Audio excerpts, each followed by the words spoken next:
그게 담임쌤이 준 거 아는데 모른 척하고 선물 받고 그런 재미가 있었어요. 그래서 그게 갑자기 생각이 났어요. 그게 이후에 코로나 때 이제 약간 예배 못 드리게 되면서 청년부에서 사연 받아가지고 하는 뭐 사랑의 라디오가 있었고요. 그게 나중에 강천공 더 프레이즈로 약간 맞아. 박보검의 칸타빌레 막 이효리의 뭐뭐뭐 하는 것처럼 시즌지 이름 바뀌듯이 그렇게 아니야, 박보검 너무 잘생겼어. 나도 봤는데. 네, 박보검은 너무 잘생겼는데 아무튼 시즌이 그렇게 바뀌는 것처럼 바뀌었다가 이름도 없이 사라졌어요. 근데 사라진 이유가 제가 중간에 하다가 좀 약간 개인적인 힘듦이 너무 커가지고 저 한 달만 쉬겠습니다 했는데 그게 영원한 쉼이었어요. 그래서 안식에 처하게 됐는데 그 이후로는 어딘가에서 그런 사연을 읽는 일이 다시는 없을 줄 알았는데 생각해보니까 지금 다시 또 그걸 하고 있다는 생각이 조금 웃기네요. 그래서 여러분들 보영이 다시 한번 생일 축하하고요. 그래서 오늘은 그것과 관련된 이야기를 조금 편지로 적어왔고요. 저번에 처음에 내가 건의 줬었지. 그래서 이번 두 번째 거는 그 셋째, 넷째 줄에 있는 사람 중에 한 명을 좀 골라서 드리도록 하겠습니다. 그래서 갖고 싶으시면 말씀하시면 되는데 아마 갖고 싶은 사람 없을 것 같아가지고 그래요? 그럼 우선은 하도록 하겠습니다. 오늘의 인트로입니다. 최근에 다윗과 요나단의 이야기를 묵상하였습니다. 성경에서 우정을 이야기하면 빼놓지 않는 주인공이기도 하죠. 근데 문득 그런 생각을 했습니다. 요나단의 마음만큼 다윗은 요나단을 사랑했을까?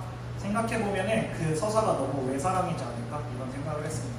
성경을 잘 읽어보면 생각보다 다윗의 리액션은 나오지만 다윗이 먼저 요나단에게 무엇을 해줬다라는 서사는 많이 등장하지 않는 것 같더라고요. 물론 이제 반박해주시면 너무 감사하겠습니다. 네, 반박하세요. 서현유씨 반박하세요.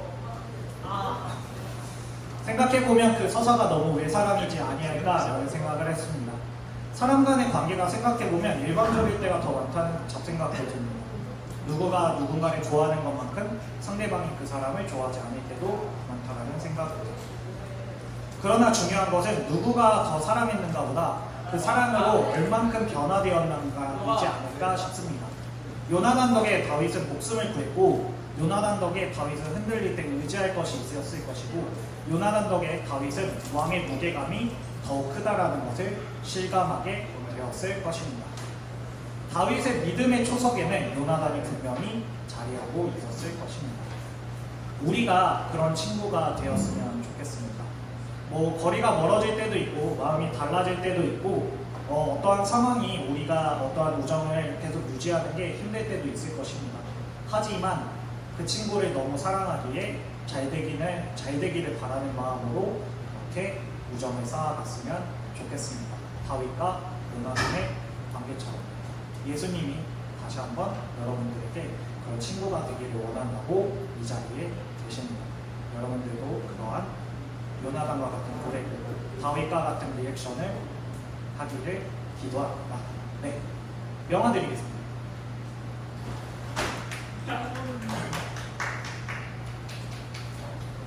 잠시 동안 기도하고 예배 시작하기는 원하는데요. 오늘의 기도는 내 옆에 있는 친구를 생각하면서 기도했으면 좋겠습니다. 아침부터 보영이 생일 선물 준비한다고 신나가지고 들어오는 예슬이랑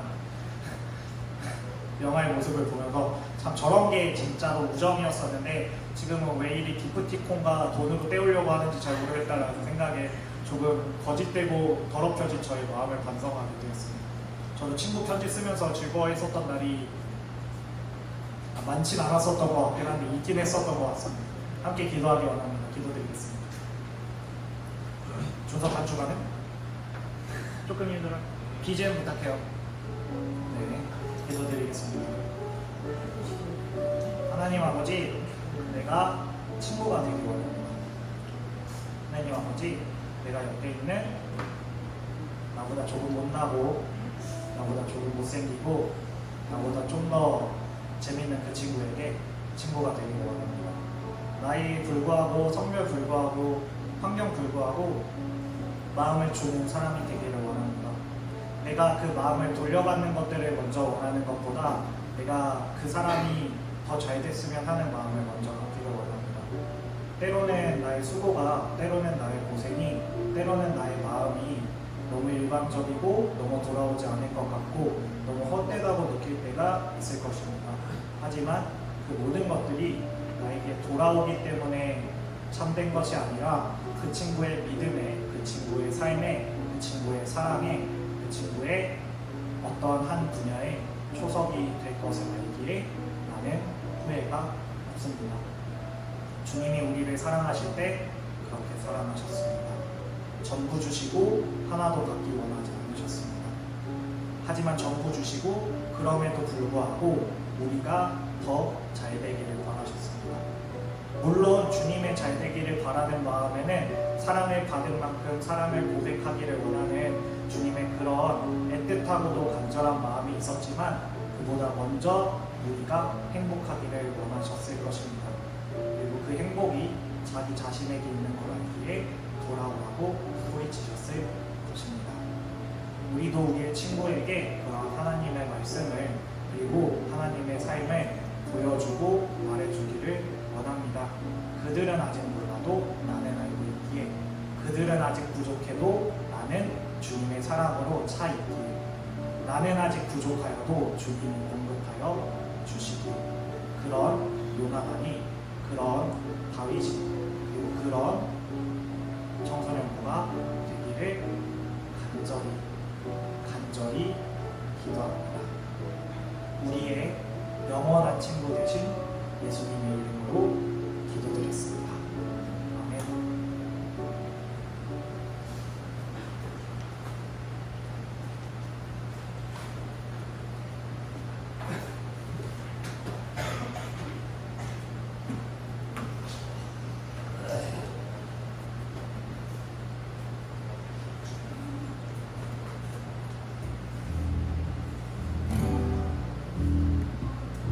사랑드리겠습니다.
크신 주님 내게는 다시 래 두려운 날에 영고 주님만 의지해 주 안에서 내 영혼 안전합니다.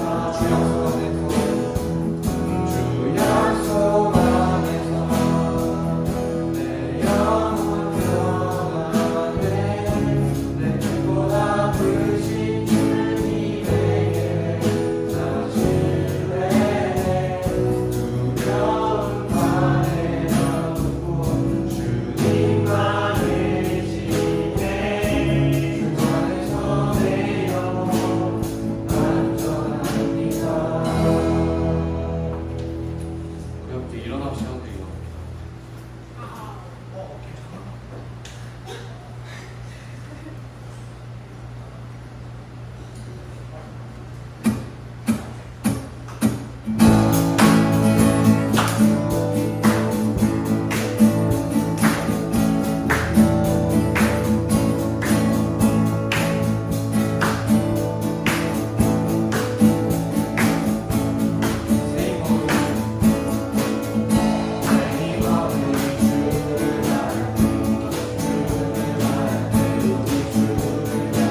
깊은 것을 좀 느끼네 내 안에 있는 주님 모습 보네 그분 기뻐하시네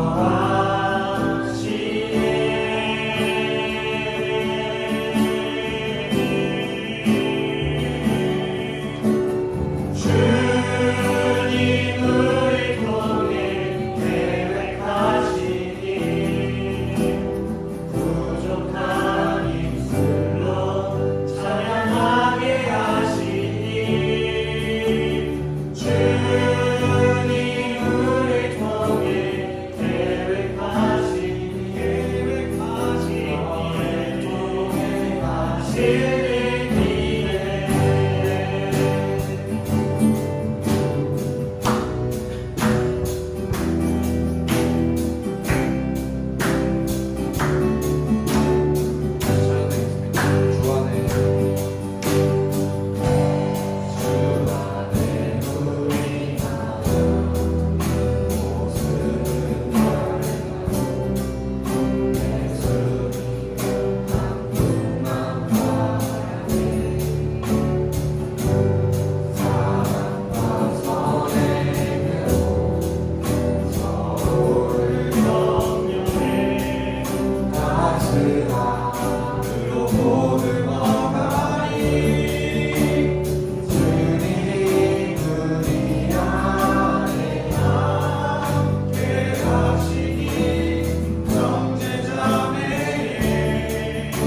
감사합니다. 오늘도 이렇게 교육관에 주일 아침에 모여서 함께 찬양드리고 예배드릴 수 있게 해주셔서 감사합니다.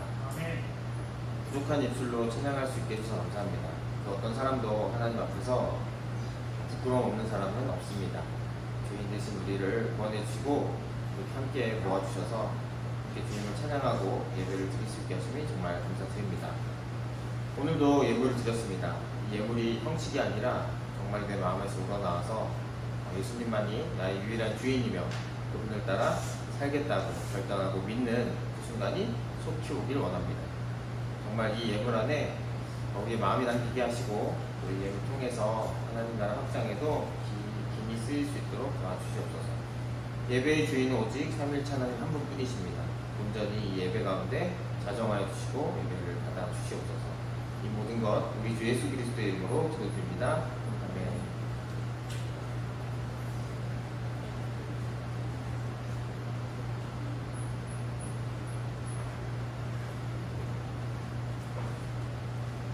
네, 반갑습니다 여러분. 오늘 벌써 8월 10일이네요. 8월이 이제 8월도 이제 중순을 향해서 가고 있는데 오늘은 계속해서 성교에 대한 말씀을 계속해서 나누고자 합니다. 우리 수련의 주제가 성교이기도 했고 주제가 나온 김에 계속해서 이어가려고 하는데요. 지난주에 읽었던 말씀 그대로 읽고 다시 말씀 나누도록 하겠습니다. 우리 번갈아가면서 읽고 마지막 절 함께 읽을게요. 자, 여러분 제가 먼저 읽겠습니다. 예수께서 다가와서 그들에게 말씀하셨다. 나는 하늘과 땅의 모든 권세를 받았다. 그러므로 너희는 가서 모든 민족을 제자로 삼아서 아버지와 아들과 성령의 이름으로 침례를 주고 함께 읽겠습니다. 내가 너희에게 명령한 모든 것을 그들에게 가르쳐 지키게 하여라. 보아라, 내가 세상 끝날까지 항상 너희와 함께 있을 것이다. 아멘. 네. 자, 세계 선교사라는 이름으로 제목으로 우리 함께 말씀을 나누고자 합니다. 우리 기독교 세계관에 대해서 계속 배우고 있잖아요. 새로운 질문 없더라고요. 게시판 활용을 많이 해주시면 좋을 것 같고요. 네. 진실된 질문만을 받겠습니다. 거짓된 질문이 아니라. 네, 그래서 세계관은 세상을 바라보는 안경입니다. 여러분 이제 너무나 계속해서 반복하고 있기 때문에 안경 색깔에 따라서 다르게 보인다. 해석도 달라진다. 그래서 우리가 어떤 생각을 토대에 갖고 있는지 우리가 함께 알고자 계속해서 이런 생각을 갖고 있는데요. 자, 그래서 지난주에 그리스도인과 성교라는 주제로 함께 말씀 나눴습니다. 수련회 때 나왔던 것들을 복습하는 시간이었는데요. 가을이 원정대였죠. 벌써 이제 2주가 다 지나고 있는데 바닷가 마을에 항구가 있는데 이 항구는 배가 없는 항구였던 특이했죠. 왜냐면 사람들은 서로 모여서 거기서 물고기 잡고 자기들끼리 친하게 지내면 상관이 없는 그런 좋은 환경이었기 때문이었어요. 근데 이제 피터라는 친구가 의문을 가졌죠. 저 바다 너머에는 무엇이 있을까? 어떤 세상이 펼쳐 있을까? 그렇지만 어른들은 아주 위험한 곳이다. 그런 생각하지 마. 라고 했었죠. 지금도 충분히 행복한데 왜 굳이 거기까지? 라는 얘기를 했었죠. 피터는 어느 날 창고에서 낡은 상자를 뒤졌는데 작은 상자에 써져 있는 것을 봤더니 지도가 있었던 겁니다. 보물지도인데 위쪽을 보니까 안전한 항구를 떠나라. 저 바다에는 진짜 행복을 주는 전설의 가오리가 있다. 그리고 아래쪽에는 두려워 말아라. 용기를 내라. 내가 너와 항상 함께 있다. 이렇게 지도를 본 다음에 찾아 나서기로 했죠. 그래서 이렇게 조력자들도 있었고 톰과 메리가 그리고 방해 세력도 있었고 그리고 마지막에 끝판왕도 있었습니다.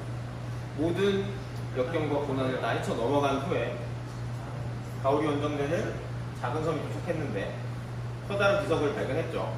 너희는 가서 모든 민족을 제자로 삼아라. 전설의 가오리 다시 되찾아야 할 순정의 언어. 지식으로 아는 게 아니라 몸으로 움직여야 된다. 얘기를 했던 거고요. 예, 주님, 제가 가오리다. 이게 우리 수련의 주제였죠. 그래서 원정의 모험은 계속됐는데 이 행복을, 진짜 행복을 예수님께서 주신 진짜 행복은 이 과정을 통해서 우리가 알 수가 있다. 그래서 우리가 가오리 원정대라는 주제로 같이 수련회를 함께 했죠. 내가 세상 끝날까지 너희와 항상 함께 있으리라. 자, 그래서 이 말씀이죠. 나는 하늘과 땅의 모든 권세를 받았다. 너희는 가서 모든 민족을 제자로 삼아서 아버지와 아들과 성령의 이름으로 침례를 주고 내가 너에게 명령한 모든 것을 그들에게 가르쳐 지키게 하여라. 내가 세상 끝날까지 항상 너희와 함께 있을 것이다. 예수님께서 약속하신 겁니다. 자, 그래서 삼위일체 하나님께서도 이런 원리에 따라서 오셨다고 얘기를 했었죠. 이 세 분이서 너무나 행복하고 너무나 기뻤지만 우리를 지어주셨고 죄악된 곳으로 우리도 빠졌을 때 다시 한번 예수님 보내서 구원해 주셨죠. 십자가 위에서 우리 죄를 사해 주시고 부활하심으로, 자 이제 우리는 그것을 믿는 사람들은 믿음으로 고백하고, 그거는 사람이 결단한다고 믿을 수 있는 것만은 아닙니다. 왜냐하면 성령님께서 도와주셔야 은혜가 내려야만 가능하고, 그렇게 진짜 믿게 된 사람은 침례를 받죠. 자, 그래서 이런 과정들을 거쳐서 전 세계 곳곳에서 선교는 일어나고 있습니다. 그래서 이번 시간에는 이 선교사에 대해서 알아볼 건데, 먼저 기준이 뭐냐면 어떤 선교사들을 알아볼 거냐면요, 패러다임이라고 혹시 여러분 들어보신 적 있죠? 네. 학생들 중에서 이거 설명해 줄 수 있는 사람 있습니까? 기프티콘 가겠습니다. 학생이 아니잖아요. 평생 학생 뭐 중1부터 가겠습니다. 중1 너. 근데 패러다임 좀 어려운 단어일 수도 있을 것 같아서 넘어갈게요. 있어요 근데? 학년 말고? 학년 상관없어요. 패러다임 쪽에서 하는 네, 넘어가 보겠습니다. 자, 어떤 한 시대 사람들의 견해나 사고를 근본적으로 규정하고 있는 테두리로서의 인식의 체계, 사람들이 갖고 있는 일종의, 이것도 세계관일 수 있을 것 같아요. 생각의 틀, 이게 공통적으로 갖고 있는 건데 잘 안 바뀝니다.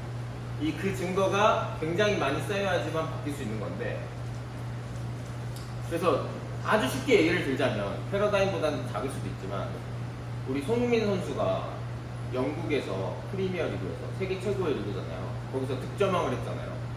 근데 아시안 선수로서는 최초라면서요. 그래서 아시아 사람들은 득점왕을 못할 거야. 축구에서, 우리 영국 축구, 유럽 최정상 축구에서는 이름을 남길 정도의 수준은 못 돼라는 그런 생각이 있었다고 한다면, 손흥민 선수 때문에 그게 깨진 거잖아요. 그러면서 유럽 사람들이 어떻게 바뀌냐? 한국이나 일본이나 다른 아시아에서도 선수를 데려가서 키워야겠다. 왜냐면 손흥민 같은 선수가 나올 수도 있으니까. 이렇게 되면 생각이 바뀐 거죠. 손흥민 선수에 의해서. 마치 그런 것처럼, 너무 간단한 설명을 했지만 패러다임이 바뀌는 겁니다. 어떤 상황에 의해서.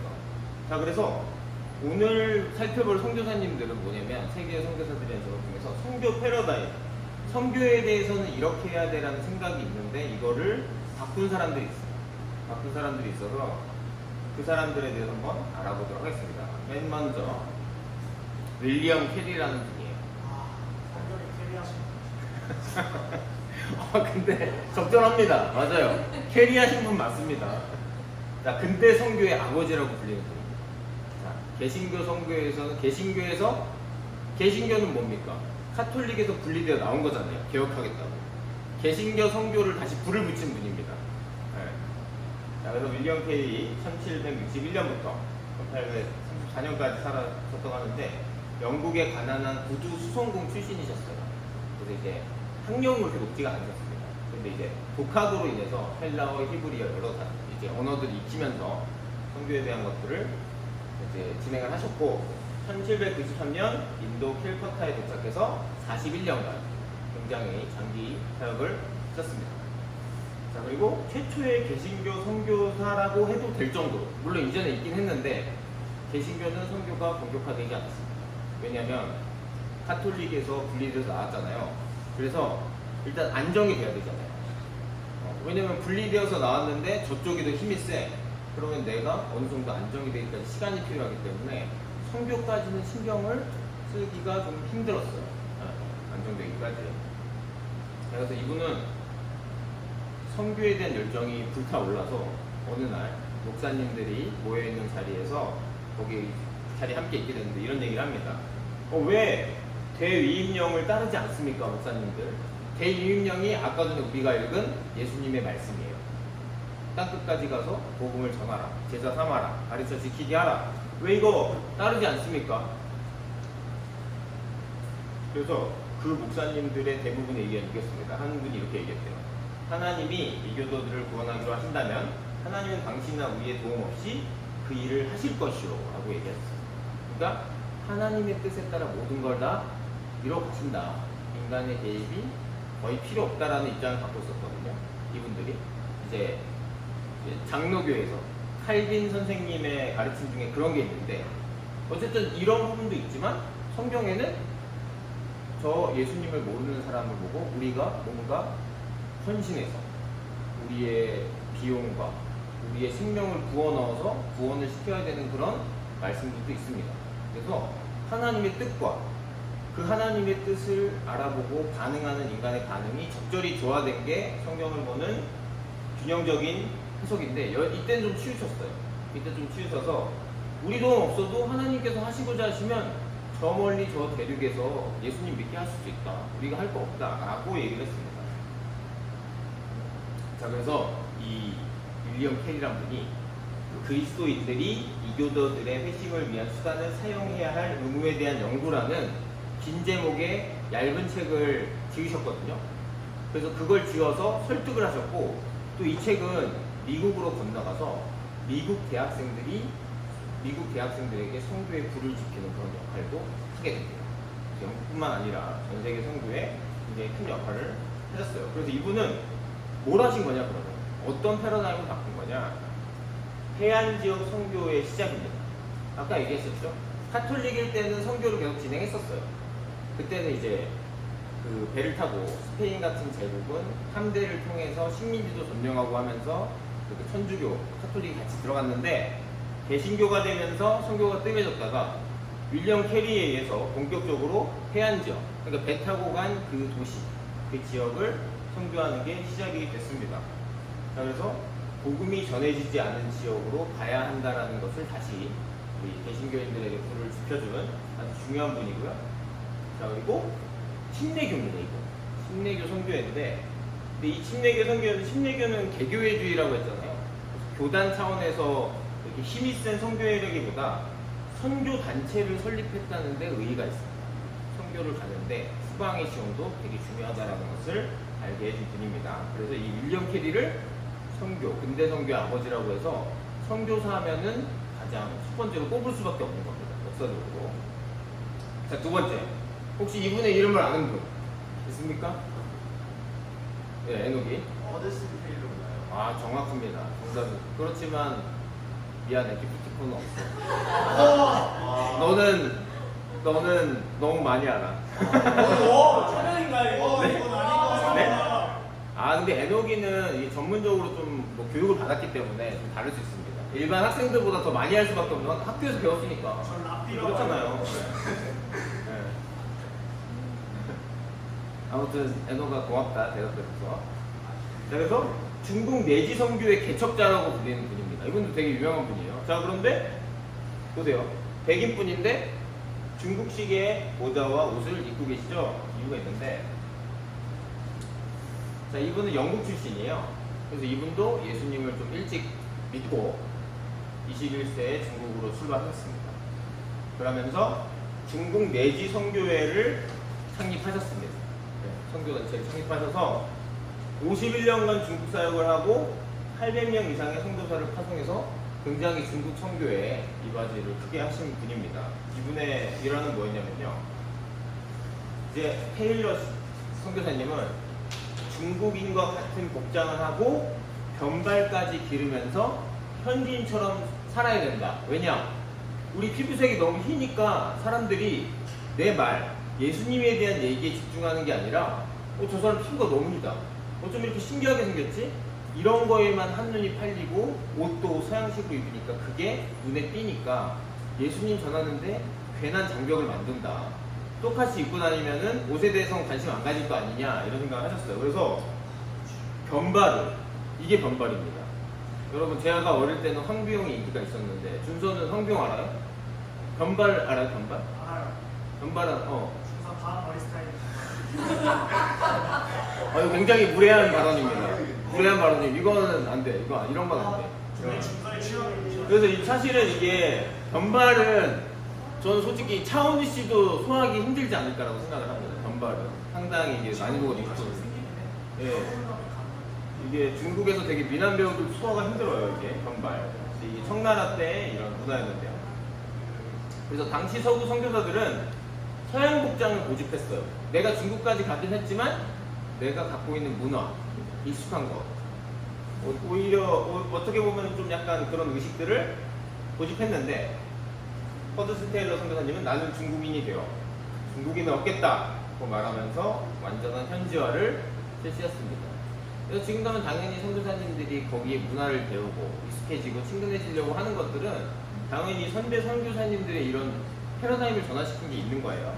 다 그 영향권 아니는 거예요. 자, 그래서 해안 선교에서 내륙 선교를 개척한 분입니다. 자, 여러분, 배를 타고 가면 배를 정박할 항구가 있는 도시에 머물게 되잖아요. 그럼 당연히 항구에 새로운 문물이 빨리 들어오겠죠. 자, 그런데 거기서 중국이 워낙 넓잖아요.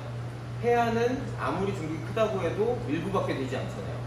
그럼 이 넓은 중국 땅을 내가 선교하려면 안으로 들어가야 되는 거예요.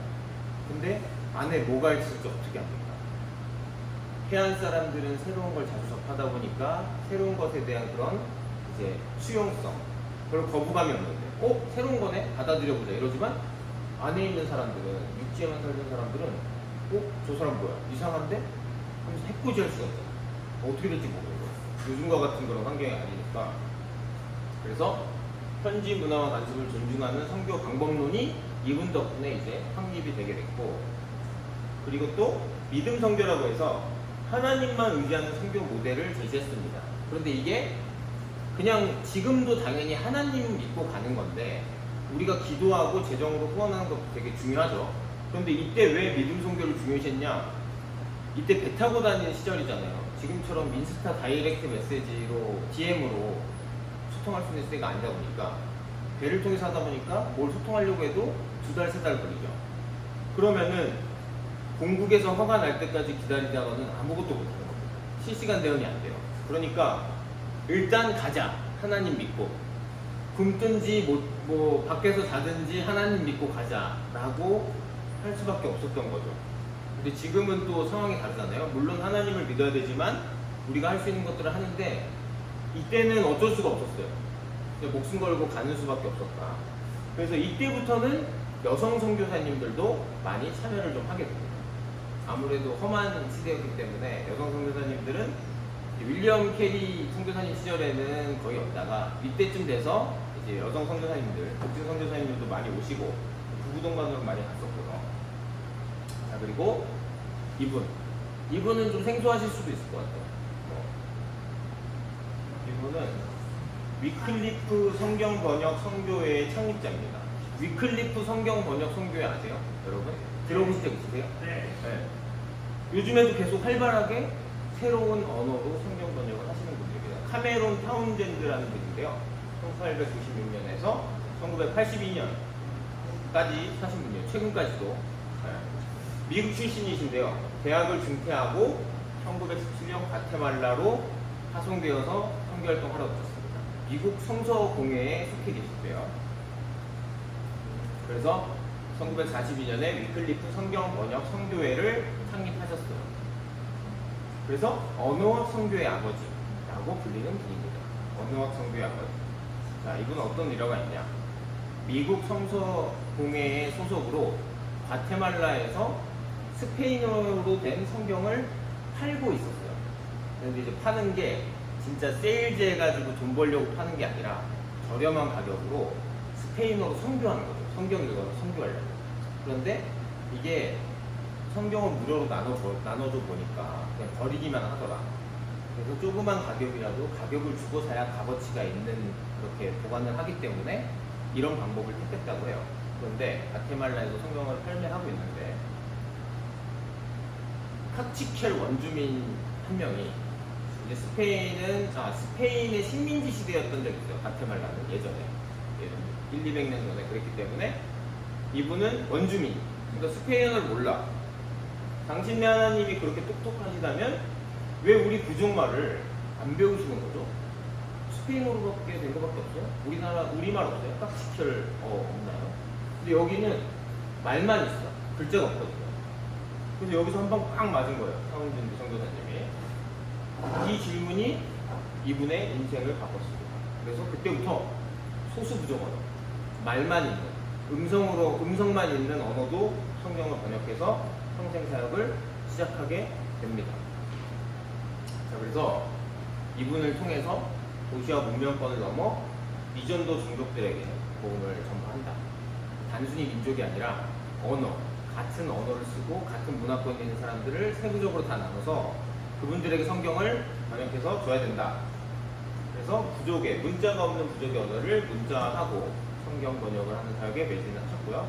그래서 언어학이라든지 인류학이라든지 전문 지식을 활용한 선교 전략이 개발이 되기 시작한 겁니다. 그래서 여러분들이 물론 이제 학교 다니면서 이 공부 왜 하나 이런 생각이 들 수도 있겠지만 여러분들이 관심이 있고 또 학생의 의무로서 성실히 자기를 개발하고 또 관심 분야나 이런 현대적인 전문 지식 영역들을 잘 개발을 하다 보면 하나님의 일에도 접목해서 쓸 수 있는 기회가 상당히 많습니다. 그래서 여러분들이 항상 성실하게 임해야 되는 이유가 거기 있는데요.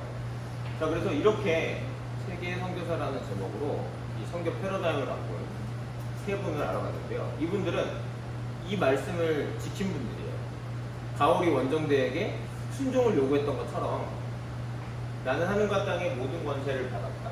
너희는 가서 모든 민족을 제자로 삼아서 아버지와 아들과 성령의 이름으로 침례를 주고 내가 너희에게 명령한 모든 것을 그들에게 가르쳐 지키게 하여라. 이것을 몸소 삶으로 살아낸 분들이시고 내가 세상 끝날까지 항상 너희와 함께 있을 것이다. 이 말씀을 믿었던 분들입니다. 이분들이 지금 제가 간략하게 설명을 했지만 그 선교사님들의 부인도 여러 이제 너무나 힘들다 보니까 자녀를 포함한 부인 소천하신 분들이 많습니다. 지금 이 세 분들 가운데서도 차마 정말 힘든 과정을 많이 겪으신 분들이에요. 지금보다 상황이 더 안 좋기 때문에 그럼에도 불구하고 포기하지 않았어요.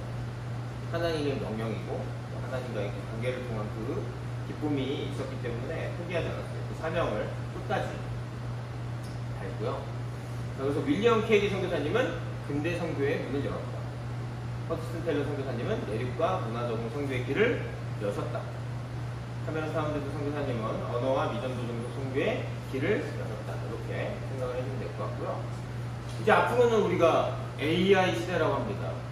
지금 TV 보면은 저도 AI 관심 있어서 보고 하는데 앞으로 5년, 10년, 20년 지나면 어떻게 될지 아무도 모른다는 거예요. 어떤 직업이 없어질지, 우리가 어떻게 되게 될지 아무도 모른대요. 전문가들도 모른대요. 과도기에 접어든대요. 근데 저도 포함되고 여러분들도 당연히 포함돼요.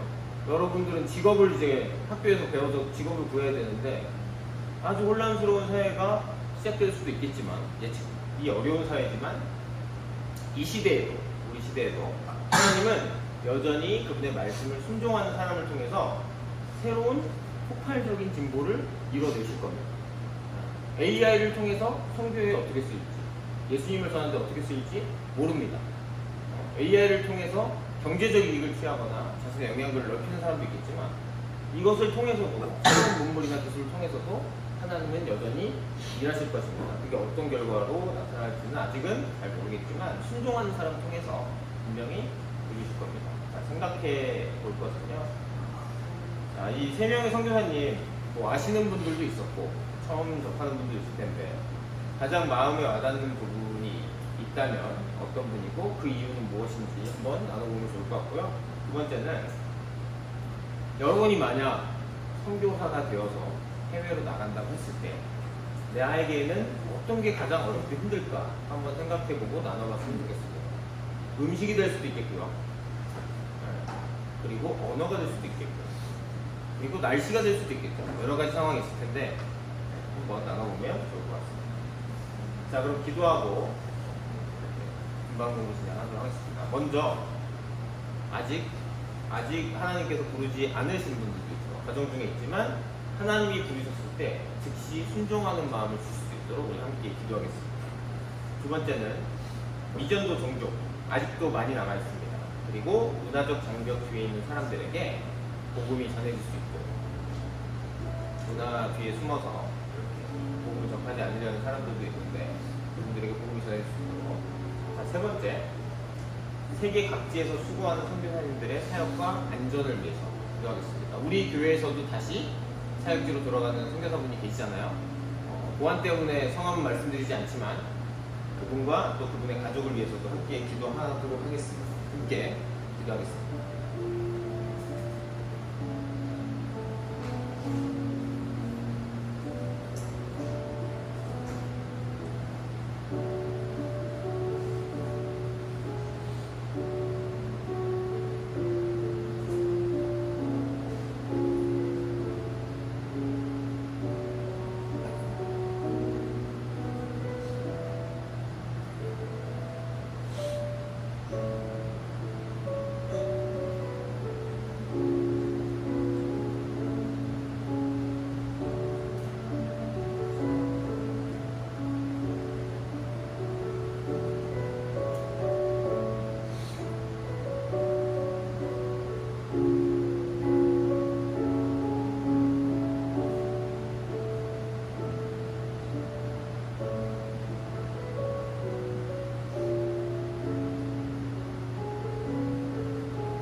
하나님 감사합니다.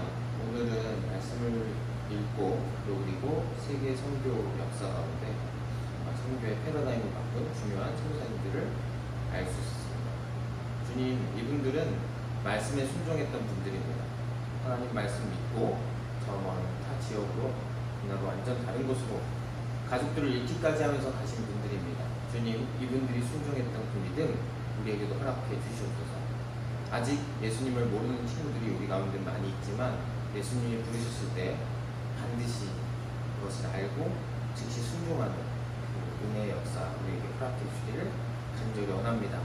아직도 미전도 동족은 남아 있습니다. 그분들이 복음을 받아들일 수 있도록 기도합니다. 또한 우리 같은 이 땅에서도 다른 문화권 가운데 예수님을 모르고 지내는 분들이 있습니다. 그분들 가운데서도 예수님을 알 수 있도록 인도해 주시고 우리를 사용하여 주시옵소서. 그리고 세계 각지에서 지금도 오늘 살펴본 선교사님들처럼 헌신하면서 가족들과 함께 정말 주님의 말씀으로 인해 수고하는 발걸음들이 있습니다. 주님 그분들을 지켜주시고 인도하여 주시고 힘을 부어 주시옵소서. 우리 교회 가운데서도 다시 사역지로 돌아가는 선교사님 가정이 있습니다. 주님 이 가정을 누가 살펴주시고 항상 함께 하신다고 하셨기에 그 말씀을 생생하게 알 수 있도록 이 가정 가운데 역사하여 주시고 주님의 뜻대로 사용하여 주시옵소서. 이 모든 것 우리 주 예수 그리스도의 이름으로 기도드립니다. 하나님께 영광의 목소리 드리겠습니다.